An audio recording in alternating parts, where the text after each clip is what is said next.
गया, इसको थोड़ा देखते हैं। चलिए देखिए, कहता है क्या कि दूसरा क्वेश्चन कह रहा है कि परावर्तन का कोण होता है। तो आप जान रहे हैं कि परावर्तन का कोण कब बनता है। तो यहाँ देखिए, सबसे पहले एक समतल सतह ले लीजिए ऐसे करके, और बीच में एक नॉर्मल खींच दीजिए, और इधर से गया कौन सा किरण, आपतित किरण, और इधर से आया, लौट गया आपका परावर्तित किरण। ये रहा आपका अभिलंब। कौन चीज रहा? अभिलंब। तो अभिलंब, और ये रहा आपका आपतित किरण। कौन सा किरण? आपतित किरण। और ये रहा आपका परावर्तित किरण। ठीक है ना। तो आपतित किरण और अभिलंब के बीच में जो बनता है ये कोण, ये बनता है आपका आपतन कोण। लेकिन हमको आपतन कोण नहीं पूछा गया, परावर्तन कोण पूछा गया। तो परावर्तन कोण जो होता है, परावर्तित किरण और अभिलंब के बीच में जो कोण बनता है, उसी कोण को क्या कहते हैं? परावर्तन कोण। तो ऑप्शन आपका नहीं ए ऑप्शन होगा, नहीं बी ऑप्शन होगा, नहीं सी ऑप्शन, अर्थात नहीं क होगा, नहीं ख होगा, नहीं ग होगा। होगा कौन सा ऑप्शन? तो घ ऑप्शन हो जाएगा। 2 का घ ऑप्शन करेक्ट आंसर हो जाएगा। चलिए दोस्तों, नेक्स्ट क्वेश्चन की ओर बढ़ते हैं। तो अच्छा लग रहा है तो लाइक सब्सक्राइब करते रहिए, वीडियो को शेयर करें, और अगर चैनल को सब्सक्राइब नहीं किया है तो चैनल को सब्सक्राइब कर ले।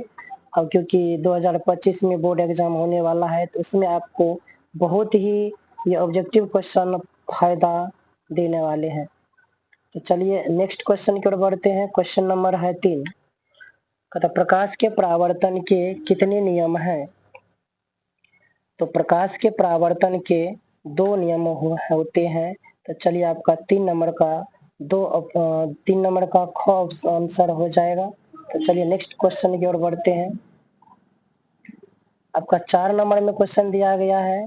4 नंबर में क्या है कि निम्नलिखित में से किस दर्पण द्वारा किसी वस्तु का वास्तविक प्रतिबिंब मिल सकता है? देखिए, किस दर्पण के द्वारा किसी वस्तु का वास्तविक प्रतिबिंब मिल सकता है? तो इसमें समतल दर्पण के द्वारा तो आभासी प्रतिबिंब बनता है, ये होगा नहीं। अवतल दर्पण के द्वारा वास्तविक एवं काल्पनिक दोनों प्रकार के प्रतिबिंब बनता है। तो इसीलिए आपका देखिए यहाँ पे कह रहा है क्या कि अवतल दर्पण द्वारा ना, तो वास्तविक प्रतिबिंब की बात कर रही है। तो वास्तविक प्रतिबिंब में हो जाएगा आपका ये। तो वास्तविक प्रतिबिंब जो बनता है अवतल दर्पण के द्वारा बनता है। तो आपका 4 का ख आंसर सही हो जाएगा। उत्तल दर्पण के द्वारा बना प्रतिबिंब आभासी होता, ये नहीं हो सकता। और 4 नंबर तीनों प्रकार के दर्पण द्वारा, और ये भी आपका आंसर नहीं हो सकता है। तो चलिए देखते हैं नेक्स्ट क्वेश्चन की ओर। चलिए देखिए, 5 नंबर का क्वेश्चन आ गया है।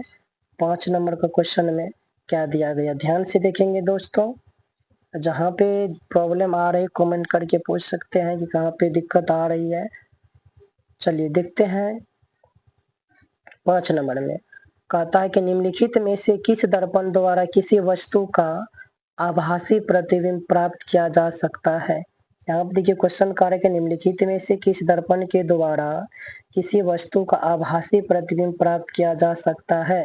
देखिए, आभासी प्रतिबिंब की बात कर रहा है। तो आभासी प्रतिबिंब जो है आपका समतल दर्पण के द्वारा भी केवल समतल दर्पण के द्वारा बनता है? नहीं, आभासी प्रतिबिंब केवल समतल दर्पण के द्वारा नहीं बनता है। अवतल दर्पण भी बनाते हैं और उत्तल दर्पण भी बनाते हैं। क्या केवल अवतल दर्पण के द्वारा बनता है? जी नहीं। केवल उत्तल दर्पण के द्वारा बनता है? ये भी नहीं होगा। तो देखिए यहाँ पे केवल उत्तल दर्पण के द्वारा बनता है ये पूछा गया है। तो आभासी प्रतिबिंब तो केवल उत्तल दर्पण के द्वारा नहीं बनता है, समतल के द्वारा भी बनता है, अवतल के द्वारा भी बनता है, और उत्तल के द्वारा भी बनता है। तो तीनों में बनता है। इसलिए आपका 5 का घ आंसर हो जाएगा। 5 का कौन सा नंबर आंसर हो जाएगा? घ। प्रयुक्त तीनों प्रकार के दर्पण द्वारा 5 का घ आंसर सही हो जाएगा। चलिए बच्चों, नेक्स्ट क्वेश्चन की ओर बढ़ते हैं। चलिए देखिए क्या बताया गया है। 6 नंबर का क्वेश्चन देखिए, 6 नंबर में क्या कहता है। सॉरी, यहाँ पे थोड़ा सा रिमूव हो गया था। तो चलिए 6 नंबर के देखते हैं क्वेश्चन कहता है क्या। 6 नंबर में तथा वस्तु से छोटा और आभासी प्रतिबिंब इनमें किस दर्पण के द्वारा प्राप्त होता है? तो समतल दर्पण द्वारा जो बना प्रतिबिंब होता है, यह बराबर में बनता है, तो ये ऑप्शन होगा नहीं। अवतल दर्पण से बना प्रतिबिंब जो होता है, वास्तविक एवं काल्पनिक दोनों बनता है, तो ये भी नहीं होगा। उसमें कहा है कि छोटा भी होना चाहिए क्वेश्चन में और आभासी भी होना चाहिए, ना देखना दोस्तों, कि छोटा भी होना चाहिए, आभासी भी होना चाहिए। तो आपका दोनों क एवं ख ऑप्शन तो ये भी होगा ही नहीं। जब ए क और ख हुआ ही नहीं, तो ग कैसे हो जाएगा? ये भी गलत हो जाएगा।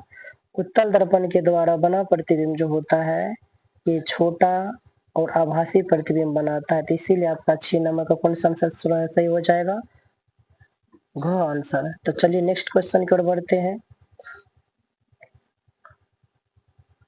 चलिए देखिए, कहता है कि 7 नंबर का क्वेश्चन क्या कहता है, निम्नलिखित में से किस दर्पण के द्वारा किसके द्वारा एक बिंदु स्रोत से समांतर किरण पुंज मिल सकता है? तो देखिए, अवतल दर्पण के द्वारा जो होता है, एक बिंदु से समांतर किरण पुंज मिल सकता है। तो 7 नंबर का ए ऑप्शन यानी क नंबर का हो जाएगा।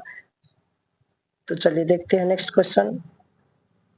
कहता है अगला कि 8 नंबर का क्वेश्चन कहता है कि कहाँ पर स्थित होने से वस्तु का प्रतिबिंब अवतल दर्पण के फोकस पर बनता है? देखिए, इसमें क्या होता है कि फोकस पे बनने की बात होती है।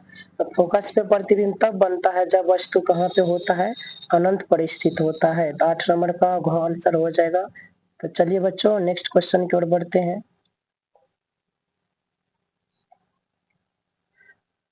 कहता है 9 नंबर का क्वेश्चन क्या कहता है कि अवतल दर्पण की फोकस दूरी उसके वक्र त्रिज्या की क्या होती है? तो आप पढ़े होंगे इसका थ्योरम।